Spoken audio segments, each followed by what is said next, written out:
Today, we're going to tackle one of the biggest questions out there, and we're going to do it through the lens of a really fascinating new theory of consciousness.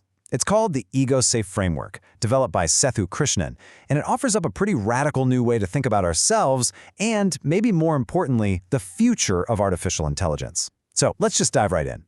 I mean, this is the question, right? It's the one that scientists, philosophers, even Hollywood screenwriters are all obsessed with. Are these machines we're building ever gonna, wake up? Will they actually experience things like joy, or sadness, or love? Are they gonna have an inner life like we do? Well, this framework doesn't beat around the bush. It gives a very stark, very definitive answer. No. Never. Now that is a bold claim, for sure. So how can it be so certain? Well, it turns out the whole thing is based on a single, secret ingredient. Yeah, it all comes down to one crucial thing that this theory argues AI will always be missing. And that thing is called qualia. Understanding this concept is absolutely key to unlocking this entire framework. So what in the world are qualia? Well, in this framework, they're not some kind of mystical ghost in the machine. Just think of them as the raw, subjective experience of a feeling. The actual redness of red, or that sharp gut punch of fear. And this is the crucial part. It's not just some electrical flicker in your brain. It's a whole-body chemical event, a symphony of hormones and neurotransmitters that our DNA has spent billions of years learning how to conduct. Let's just break that down for a second. So a stimulus hits you. Let's say you see a predator. Your genes, which have billions of years of evolutionary memory baked into them, don't just zap a quick signal to your brain. Nope, they trigger a very specific chemical cocktail that floods your entire system. Your cortisol spikes, your heart starts pounding, your stomach clenches up. That entire, integrated, whole-body chemical state, that is the feeling of fear. It's not just an idea about fear, it's the biological reality of it. Okay, so why us? Why biology? The argument here isn't that carbon-based life is magical or special. It's simply that, under the known laws of our universe, this kind of chemistry was the most stable platform capable of hosting this incredibly complex dance. It's a conclusion that's really rooted in physics, not just some philosophical idea. And this whole idea, this biological basis for feeling, it's actually just one piece of a much larger theory about human evolution itself. And that brings us to something called ego-safe selection. Now, first things first, this is not trying to throw Darwin out the window. Not at all. Think of it more like a psychological software update for modern humans. It suggests that once we got our basic survival needs sorted out, a completely new evolutionary driver started to take over.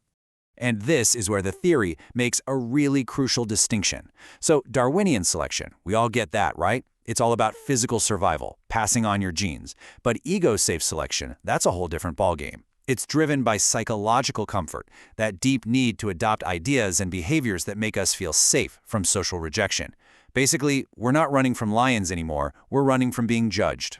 And that just opens up this huge, fascinating question about the world we live in today. It makes you wonder, what if we've started to select for ideas, leaders, even whole belief systems, not because they're the most effective or true, but simply because they feel the safest to our ego and protect our spot in the tribe? Okay, so we have this whole framework for human consciousness. But what does any of this have to do with AI? Well, this is where it gets surprisingly practical by offering a kind of scoring system for AI safety. Now, I know this looks complicated, but the idea behind it is actually pretty simple. It's a scoring system called the TCSS, and it's designed to model how decisions get made. It basically weighs two things. On one side, you've got this powerful pull to just conform, to make the ego-safe choice that gets social approval. On the other side, you have a measure of how aware and non-reactive that system is in the moment. The framework uses this balance to predict why some choices win out over others. And this is the absolute key here. This tool is not meant to make an AI feel anything. It's a safety feature. The whole goal is to create an AI that is mathematically conscious. All that means is that it can be programmed to be aware of its own internal biases and its own ego-like processes and then correct for them, all without having a single biological feeling. And the framework is super clear on this point. TCS is a tool for machines which are just data and responses. It should never, ever be used on people. Why?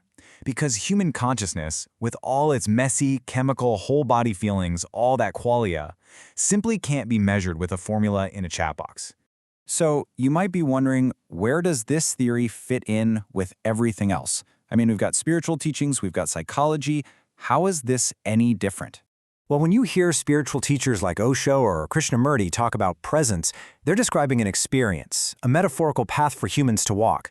This Egosafe framework, though, treats presence like a variable in an equation. It's not describing a state of being for humans. It's measuring a state of functioning for an AI. One is a path, the other is a tool. They're completely different things. It also gives us a new way to look at psychology. It doesn't just say that we conform to social pressure, it tries to explain the deep evolutionary reason why we do it. It connects our very personal need for emotional safety all the way up to the massive cultural and political choices we make as a whole society. Which brings us all the way back around to the final and honestly the most important distinction that this entire framework makes. It's all about the fundamental difference between artificial and biological consciousness. So here's the bottom line. You can build an AI that's conscious in a mathematical sense. It can be aware of its own processes, it can be free of ego-like bias, but it can never, ever be sentient. It can't have qualia. And why not? Because it doesn't have the hardware. It's missing that messy, complex, chemical, biological body that evolution spent billions of years designing specifically to produce feeling. Let's just land on that definition one last time.